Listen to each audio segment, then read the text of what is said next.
Hello and welcome, my captain-trained Leafs. So, Pokemon Horizons this week is a bit... Yeah, well, it's a training episode, so there's not much that happens in it, but still something we can talk about, so let's do just that. Episode 7. Training Captain Pikachu. Well, I have seen a lot of strange cat poses when they were grooming themselves, but this is a whole new level. Well, as they are both Pokemon trainers now, Roy challenged Liko to a battle, which, yeah, makes sense. Even though he clearly has the upper hand, just type-wise, and, well, they're basically on the same level when it comes to experience, so you could say it's a bit unfair. Then again, nobody wins because they are only shouting attacks. And by that I mean only Amber and Leafage, nothing more than that. Until both of the Pokemon are just tired and stop. So it's a draw, I guess? I wouldn't even call it a draw, because the battle just stopped. Also, how in the world doesn't Amber hit through Leafage? Why do they just delete each other? That doesn't really make sense, but no, well. Also, we finally officially learn that there is another member of the Rising Voltickers, even though we kinda knew that already. Which is Dot, that one in the Nido Thing costume, as it is called, doing all those videos on PokeTube? Whatever the YouTube equivalent in the Pokemon world is. He, or she, I guess it's a she, more likely, is the niece, yeah, that gives the gender away, actually, of Murdoch. Which, interesting, I didn't expect there to be a family on the ship, kinda-ish. It's just uncle and niece, but, well, here we go. Guess we gotta learn how she looks underneath that costume. No, we're not gonna learn that. Because she only talks to them via a piece of paper on her Quaxley. Well, a piece of paper that tells us Roy will lose. What will he lose? Well, probably a battle against Liko?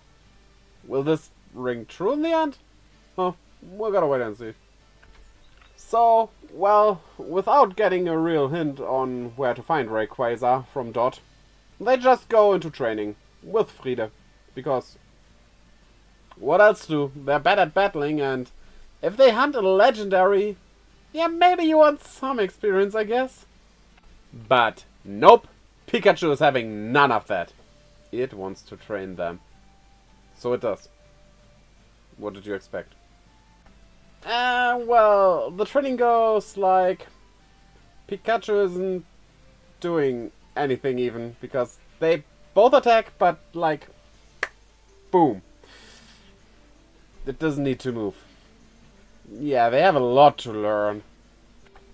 And I love the way how Cap uses Double Team in this whole battle. It's really just to mess around with them, I guess. Well, I guess the reason is to teach them something, but there's no doubt that Cap has a lot of fun here. So, Liko comes up with the genius strategy of let's just hit everyone and then we'll find the real one eventually. Yeah, you know, that's not that bad of a strategy if two things were the case. One, you're quite strong and have a lot of stamina going on. Two, you have an attack that can hit multiple targets. You don't have an attack that hits multiple targets. You're not that strong and don't really have the stamina to endure this. Yeah, Liko, maybe overthink this.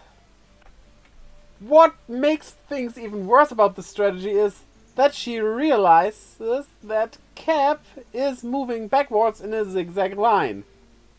And you come up with, you have to hit every clone here? How about hitting the one in the far back?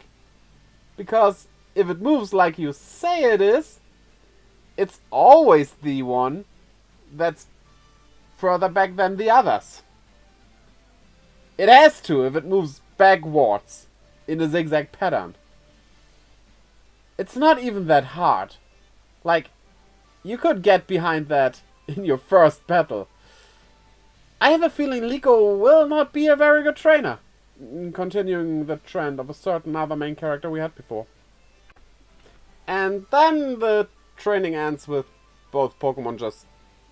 well, they're not really falling asleep. It's more like they just stop and start sleeping. On their own choice. These are weird Pokemon. I like that. So, well, with that training being over, they battle each other again. And they have realized that they have other moves they can actually use. As well as, well, don't use a move over and over again. Watch what your opponent is doing and act accordingly. Which, I know both of them are inexperienced. However, I mean, why would you think that just doing a move over and over again is a good idea? That's not even basics, that's just common sense, right? Oh well. Also, Liko wins, which, I mean, fair. It was with a tackle into the belly, which is almost the whole body of Fuecoco. But still a fire type against a grass type? At this stage of their knowledge and experience? Yeah, I don't know if I like that. I think she just won because she's the main character, and that's kinda dumb. And then the episode basically ends with Dot doing another drawing, telling them to go to Paldea because that's where Rayquaza is. For some weird reason. But it did have that terrestrial glow on it, even though it didn't have the crown, so might make sense. Also, we're flying to Paldea now, which was the plan anyway. They wanted to do that last episode. So, yeah, there's no new destination set here. But I do like that we are going to Paldea, because it's the new region. Like, Pokemon Journeys didn't show much of Gala, which was a bummer. That region just got swept under the rug for no reason. So, give us more Paldea love. You have taken away enough already. Yeah, this episode was... it was a training episode. It was one of those in-between episodes between the last arc stopping and the new arc starting, so I cannot be too harsh on it, but it wasn't that good either. Like, I get that they need to train and learn, but them, Liko and Roy, that is, not even knowing the bare basics of battles is a bit weird. Especially because both of them wanted to be Pokemon trainers. At least Ash, even if you can call him out for pretty stupid ideas sometimes, did know the basics because he was interested in becoming a Pokemon trainer, so we can at least assume that as a child he learned a lot about that. But these two didn't. But yeah, a fair episode. Not great, not bad, but it was what it was. So, tell me your thoughts about this episode. That's all I really can say, so looking forward to that.